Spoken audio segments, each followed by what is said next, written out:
Praise the lord. యాత్రికుని ప్రయాణము John Bunyan మొదటి భాగము. వీరు అధిపతి యొక్క ఆజ్ఞలను కేవలము అలక్ష్యము చేసి మిక్కిలి హానికరమైన తమ బోధకు కొందరిని త్రిప్పి కలుపుకొని యున్నారనున్నదే అందుకు విశ్వాసి.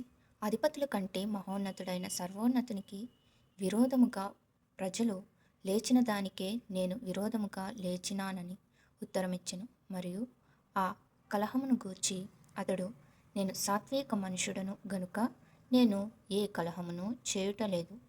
మా సాంగత్యమునకు చేరినవారు మా సత్యమును మాయందు దోషము లేకపోవటను చూచి మమ్మను కలుసుకొనుటకు ప్రేరేపించబడి అట్లు చెడుతనమును విడిచి సన్మార్గమునకు త్రిప్పబడిరి. మీరు చెప్పిన రాజు ఎవడు? బయల్జెబూలు గదా. వాడు మా ప్రభువుకు శత్రువై ఉన్నాడు గనుక నేను వానికి భయపడక వానిని వాని సమస్త దూతలను తృణీకరించుచున్నానెను.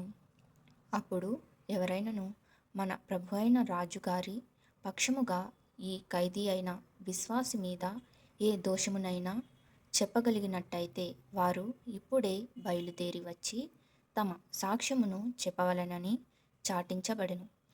కాబట్టి మత్సరుడు, మాయాభక్తి, నక్కవినయుడు అను ముగ్గురు సాక్షులు బయలుదేరి వచ్చిరి. అప్పుడు ఎదుటనున్న ఈ ఖైదీని, మీరు ఎరుగుదురా? మన ప్రభువైన రాజుగారి పక్షముగా మీరు వీని మీద చెప్పగల సాక్ష్యము ఏమిటి అని అడుగబడిరి. అప్పుడు మత్సరుడు ఎదుట నిలువబడి ఇట్లు చెప్పెను, మహాప్రభువు, నేను చాలా కాలము నుండి ఈ మనుషుని ఎరుగుదును. మహారాజా, రాజశ్రీ కోర్టువారి ఎదుట నేను ప్రమాణము చేసి, న్యాయాధిపతి ఆగుము, ఇతని చేత ప్రమాణము చేయించుమని చెప్పెను. గనుక వారు ప్రమాణము చేయించిన తరువాత వాడు